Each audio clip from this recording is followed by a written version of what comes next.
مسجد میں جا کر 20ویں روزے کی آخری ٹائم پہ جا کر مغرب سے پہلے پہلے، غروب آفتاب سے پہلے پہلے نیت کر لی، بس وہ آپ کی وہ نیت شمار ہوگی۔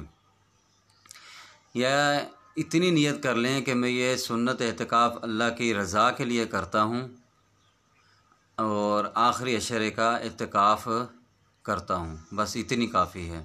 اس کے لیے کوئی لمبے چوڑے الفاظ ادا کرنے کی ضرورت نہیں ہے۔ انشاءاللہ آپ سکرین پہ بھی دیکھ سکتے ہیں، میں نے ساتھ ساتھ وہ چیزیں دکھا دی ہیں، تو جس کے لیے اعتکاف کی جو چیزیں ضروری ہوتی ہیں، مسئلے وہ آپ کے سامنے بھی ہیں، آپ دیکھ بھی سکتے ہو اور سن بھی سکتے ہو۔ اگر آپ کسی شخص کو اجرت دے کر اپنی جگہ یا محلے میں کوئی شخص نہ بیٹھ رہا ہو، اس کو کسی ایسے شخص کو تلاش کر لیں کہ ہم اس کو اجرت دے دیتے ہیں، وہ مسجد میں جا کر اعتکاف کر لے، تو یہ اعتکاف نہیں ہوگا، یہ جائز نہیں ہے۔ اور مسجد میں ایک سے زائد لوگ بھی اعتکاف کر سکتے ہیں، اس میں کوئی رکاوٹ نہیں ہے، سب کو برابر ثواب ملتا ہے۔ اگر آپ نے مسنون اعتکاف کی نیت کرنی ہے، مسنون اعتکاف بھی آپ نے آخری عشرے میں اعتکاف میں بیٹھنا ہے، تو آپ غروب شمس سے پہلے پہلے نیت بھی کر لیں اور مسجد میں بھی داخل ہو جائیں۔ اگر آپ نے نیت نہیں کی اور مسجد میں ایسے ہی چلے گئے تو آپ کا یہ سنت اعتکاف نہیں ہوگا۔ اور اعتکاف مسنون کے صحیح ہونے کے لیے مندرجہ ذیل چیزیں جو ہیں وہ ترتیب وار میں آپ کو بتاتا ہوں کہ کون سا شخص مسجد میں اعتکاف میں بیٹھ سکتا ہے۔ نمبر 1، مسلمان ہونا ضروری ہے اس شخص کے لیے جو مسجد میں اعتکاف میں بیٹھے گا۔ عاقل ہونا ضروری ہے، کم عقل کا مسجد میں اعتکاف میں بیٹھنا صحیح نہیں ہے۔ اعتکاف کی نیت کرنا، مرد کا مسجد میں اعتکاف کرنا چاہیے، عورتوں کو مسجد میں، اس سے عورتیں نکل گئی ہیں، اور اس سے یہ بھی معلوم ہو گیا کہ مرد گھر میں اعتکاف نہیں کر سکتا، مسجد میں اعتکاف کریں۔ نمبر 2، مرد اور عورت کا جنابت یعنی غسل واجب ہو، غسل واجب ہونے والی حالت سے پاک ہونا یہ بھی ضروری ہے۔ اگر آپ نے میاں بیوی ایک دوسرے سے ہم بستر ہوئے اور آپ نے غسل نہیں کیا تو غسل کرنا اس کے لیے ضروری ہے۔ اگر آپ نے حالت جنابت میں اعتکاف شروع کر دے تو اعتکاف تو صحیح ہو جائے گا، لیکن یہ شخص گناہ گار ہوگا، تو اس کے لیے غسل کر لیں۔ غسل کرنے کے بعد آپ نے اعتکاف کرنا ہے، کیوں یہ صورت یہ ہو سکتی ہے کہ شخص 20 روزے پورے نہیں رکھے اور وہ چاہتا ہے کہ میں اعتکاف میں بیٹھ جاؤں، تو اس نے ہو سکتا ہے ہم بیوی سے ہم بستری کی ہو، تو اس کے لیے یہ مسئلہ ہے کہ وہ غسل کر کے تب اعتکاف میں بیٹھے۔ اور عورت کے لیے عورت کب بیٹھے گی؟ عورت کا حیض اور نفاس سے پاک ہونا ضروری ہے۔ اگر عورت کو حیض اور نفاس ہوگا تو وہ اعتکاف میں نہیں بیٹھ سکتی، اور روزے سے ہونا بھی ضروری ہے۔ اگر کسی شخص نے اعتکاف کے دوران کوئی ایک روزہ نہ رکھے یا کسی وجہ سے روزہ ٹوٹ جائے تو مسنون اعتکاف بھی ٹوٹ جائے گا۔ اگر اعتکاف کے دوران کسی شخص کا روزہ ہے اور وہ کسی وجہ سے وہ اعتکاف ٹوٹ گیا، وہ آگے شرطیں آ رہی ہیں کن صورتوں میں اعتکاف ٹوٹ جاتا ہے، یا مسائل کے نہ جاننے کی وجہ سے اعتکاف ٹوٹ جاتا ہے، اگر روزہ ٹوٹ جاتا ہے تو ساتھ آٹومیٹک جو ہے وہ اعتکاف بھی ٹوٹ جائے گا۔ اگر کسی شخص نے پہلے 2 عشروں میں روزے نہ رکھے ہوں یا تراویح نہ پڑھی ہو تو وہ بھی اعتکاف کر سکتا ہے۔ نمبر آگے اور شرط ہے، جس شخص کے بدن سے بدبو آتی ہو اور وہ بدبو جاتی نہ ہو اور بدبو اتنی زیادہ ہو کہ لوگ اس سے نفرت کرتے ہوں تو ایسا شخص اعتکاف میں نہ بیٹھے۔ اگر اتنی بدبو ہو کہ اگر وہ کوئی خوشبو لگا لیتا ہے تو وہ بدبو ختم ہو جاتی ہے تو ایسا شخص اعتکاف میں بیٹھ سکتا ہے۔ اعتکاف کی حالت میں جو ہم نے کام کرنے ہیں اعتکاف میں بیٹھ کر بعض کام ہیں وہ ہم نے نہیں کرنے، بعض کرنے ہوتے ہیں، تو اس کی میں آپ کو تفصیل بتا دیتا ہوں۔ جو معتکف اعتکاف میں بیٹھے گا اور وہ کیا کام کر سکتا ہے، کھانا پینا کر سکتا ہے، جبکہ مسجد میں گندگی نہ پھیلائیں آپ، اس کا بندوبست کر کے آپ کھانا پینا کر سکتے ہو۔ سونا یہ بھی ضروری کر سکتے ہیں۔ ضروری بات کرنا، اپنا یا دوسروں کا نکاح یا کوئی اور عقد کرنا، یہ بھی جائز ہے۔ کپڑے بدلنا، خوشبو لگانا، تیل لگانا، کنگھی کرنا، شرط یہ ہے کہ آپ نے کنگھی کی ہے، آپ نے اس کا بندوبست کیا ہو کہ اگر بال اور جوئیں سر میں ہیں تو وہ مسجد میں نہ گریں، اس وقت آپ کنگھی کر سکتے ہو۔ مسجد میں کسی مریض کا معائنہ کرنا یا نسخہ لکھنا یہ بھی جائز ہے۔ اجرت کے کام کرے تو یہ بھی جائز ہے، مکروہ نہیں ہے۔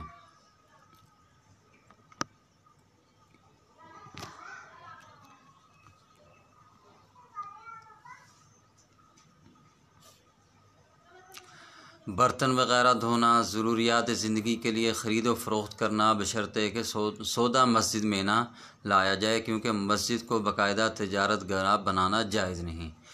ہاں، اگر کوئی کاروباری شخصیت مسجد میں اعتکاف کر رہی ہے تو اس کے لیے اسلام نے، دین نے تھوڑی سی ڈھیل دی ہے کہ وہ خرید و فروخت فون پر بھی کر سکتا ہے۔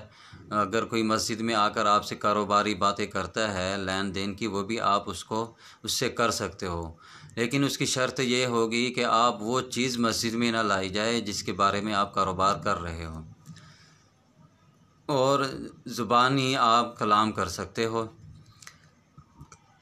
اور دوسری نمبر پہ عورت کا اعتکاف کی حالت میں بچوں کو دودھ پلانا، عورتیں بھی کیونکہ گھر میں بیٹھتی ہیں تو یہ بھی عورتیں بچوں کو دودھ پلا سکتی ہیں حالت اعتکاف میں۔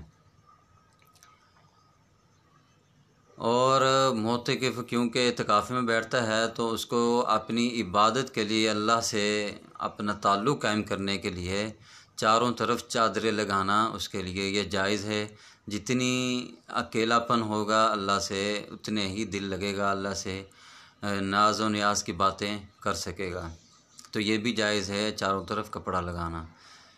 اور مسجد کے اندر آپ ایک جگہ بھی کر سکتے ہو اعتکاف، اور مسجد میں، پوری مسجد میں آپ جہاں چاہیں اعتکاف کر سکتے ہو، بیٹھ سکتے ہو۔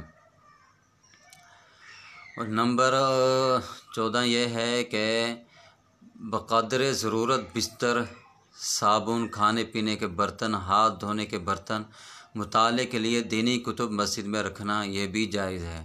جو آپ مسجد میں اعتکاف میں بیٹھ کر جو چیزیں آپ کی ضرورت کی ہیں وہ آپ مسجد میں رکھ سکتے ہیں۔ اور یہ تو تھی جائز کام۔ اب اعتکاف کے ممنوعات اور مکروہات آپ کے سامنے رکھوں گا۔ بلا ضرورت باتیں کرنا یہ بھی جائز نہیں ہے معتکف کے لیے، بغیر فضول باتیں کرنا، وہاں بیٹھ کر چغلی کرنا کسی کی، بغیر دین کے باتیں کرنا اور دوسروں کو اذیت دینا باتیں کر کے، کسی کی نیند خراب کرنا، یہ مکروہ ہے، جائز نہیں ہے۔ اعتکاف کی حالت میں فحش یا بیکار اور جھوٹے قصے، کہانیاں یا اسلام کے خلاف مضامین پر مشتمل لٹریچر، تصاویر اور اخبارات و رسائل یا اخبارات کی جھوٹی خبریں مسجد میں لانا، رکھنا، پڑھنا، سننا سب مکروہ ہیں، یہ آپ مسجد میں کام نہیں کر سکتے۔ موبائل، آج کل موبائل کا دور ہے، موبائل کا بے دریغ استعمال کرنا، ناجائز استعمال کرنا، وہاں پر فحش تصویریں دیکھنا، فلمیں دیکھنا مسجد میں بیٹھ کر اعتکاف کی حالت میں، یہ سب ناجائز ہیں، اور یہ کام کرنا مسلمان کے لیے یہ کام کرنا جائز نہیں ہے۔ نمبر 3، ضرورت سے زیادہ سامان مسجد میں لا کر بکھیر دینا، ضرورت نہیں ہے بغیر 2 بستر لے کر آ جانا، 2 تکیے رکھنا، یا بغیر ضرورت کے برتن رکھنا گھر سے آتے گئے اور آپ گھر میں نہ بھیجیں واپس، یہ بھی جائز نہیں ہے۔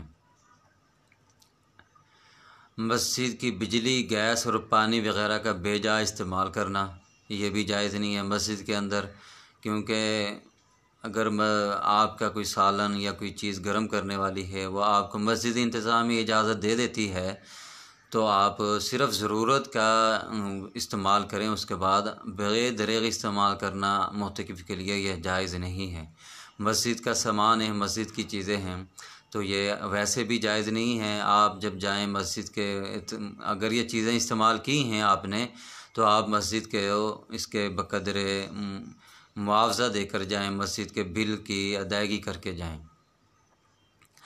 مسجد میں سگریٹ، بیٹری و حقہ پینا، بیڑی پینا، حقہ پینا، سگریٹ پینا یہ بھی مکروہ ہے، جائز نہیں ہے۔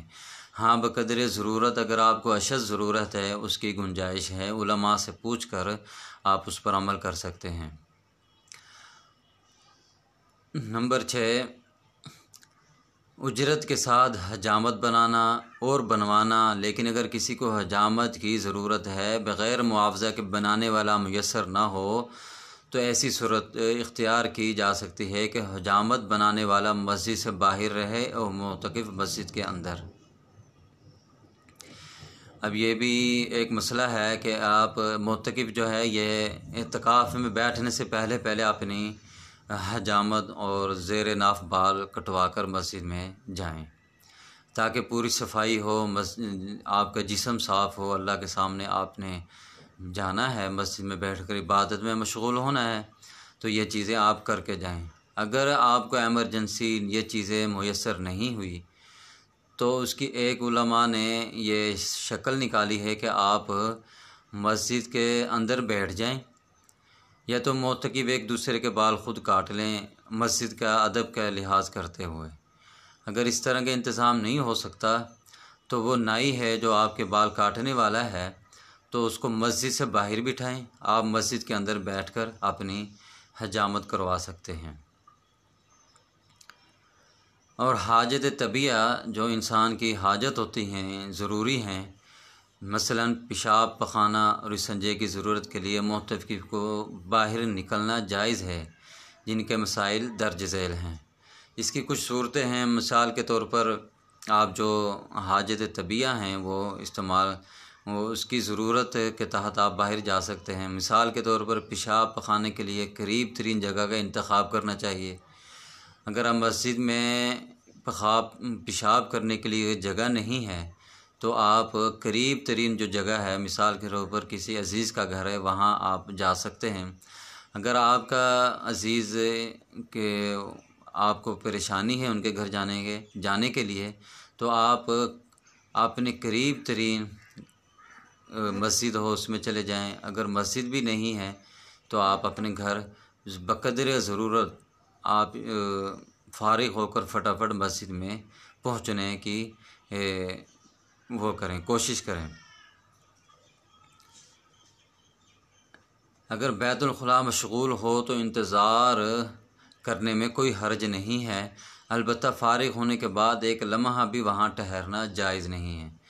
تو کوشش کریں، اگر مسجد کے اندر اعتکاف زیادہ ہیں تو آپ پیشاب یا غسل اس طرح کریں کہ رش نہ ہو۔ آپ کوئی ایسا ٹائم بنائیں کہ اگر سب باری باری اپنی لحاظ کر کے ایک دوسرے کا، کہ رش نہ ہو، کہ یہ نہ ہو کہ آپ جس وقت نماز کا ٹائم ہے نمازی بھی آ رہے ہوں، آپ بھی پیشاب کے لیے کھڑے ہوئے ہیں، تو اس طرح کی صورت اختیار نہ کی جائے۔ معتکف جو ہے پہلے ہی اذان سے پہلے ہی غسل اور استنجا وغیرہ کی جو شکل ہے، ضرورت محسوس ہو رہی ہے پیشاب وغیرہ کی، تو وہ پہلے سے فارغ ہو جائیں تاکہ آنے والوں کے لیے بیت الخلاء خالی ہوں۔ آپ بغیر ضرورت وہاں پر، اگر کسی کو پیشاب کی اشد ضرورت ہے، کر بھی لیا، اس کو پیشاب کی بیماری ہے، تو آپ مسجد کے اندر کھڑے رہیں، باہر نہ کھڑے ہوں۔ اور آپ جس طرح اگر آپ باہر کھڑے ہوں گے تو آپ بغیر ضرورت کے رش لگا ہوا آپ وہاں کھڑے نہیں ہو سکتے، آپ مسجد کے اندر رہیں۔ اور ان کو انشاءاللہ وہ مسجد کے جو باہر کھڑے ہونے والے ہیں پیشاب کرنے والے، وہ آپ کو معتکف سمجھ کر جلدی آپ کو فارغ پہلے جانے دیں گے، آپ کو فارغ کروا دیں گے۔ قضاء حاجت کے لیے جاتے وقت یا واپسی پر کسی سے مختصر بات چیت کرنا جائز ہے، بشرطے کہ اس کے لیے ٹھہرنا نہ پڑے۔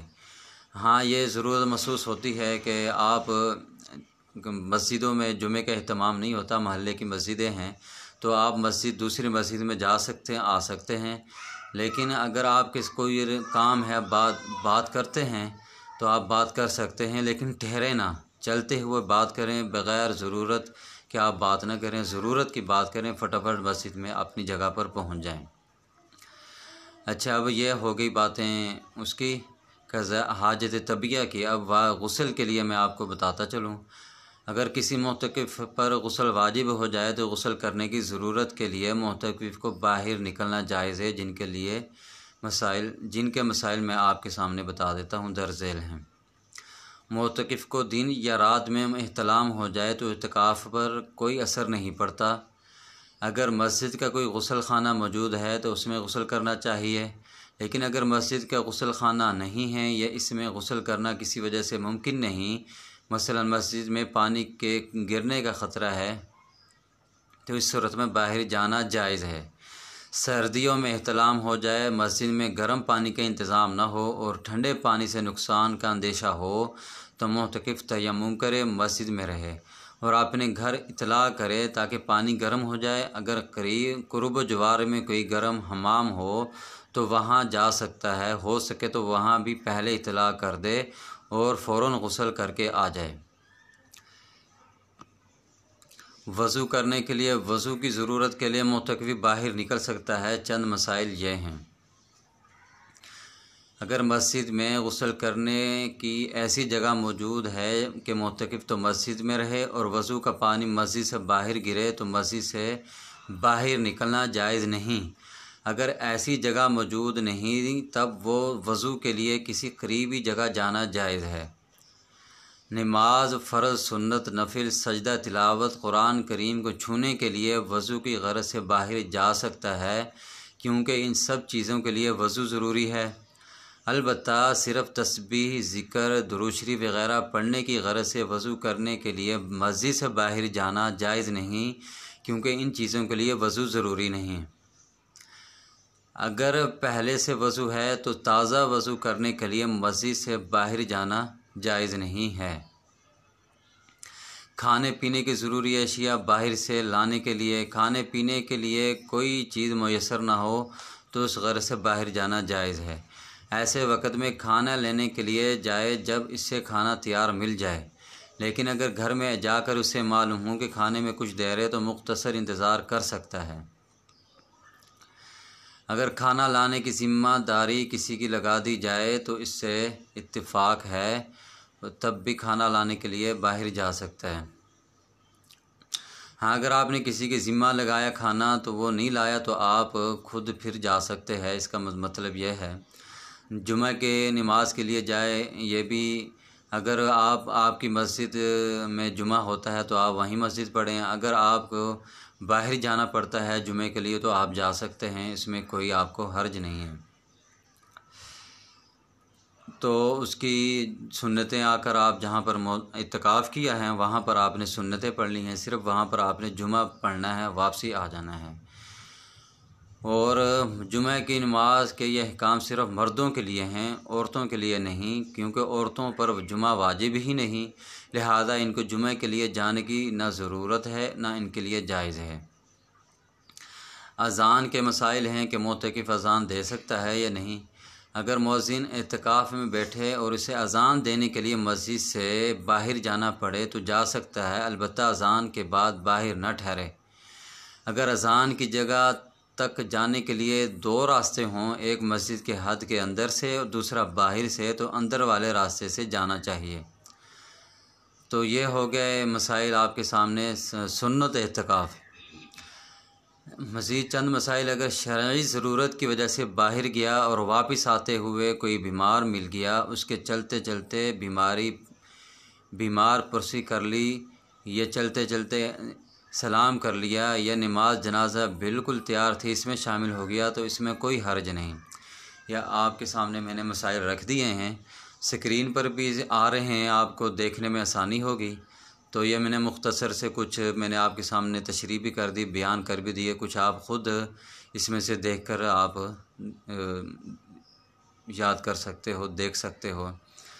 تو یہ تھی مختصر سی ہمارا جو چینل ہے، چینل الہدیٰ ٹی وی مولانا شہزاد صاحب کے نام سے ہے، تو نئے آنے والے جو ہمارے سبسکرائبر ہیں، تو نئے آنے والے لوگ ہمارے چینل کو سبسکرائب کر لیں تاکہ پرانی ویڈیو بھی ان کے سامنے آ جائیں اور نئے مسائل بھی اس کے سامنے آتے رہیں۔ وما علینا الا البلاغ المبین۔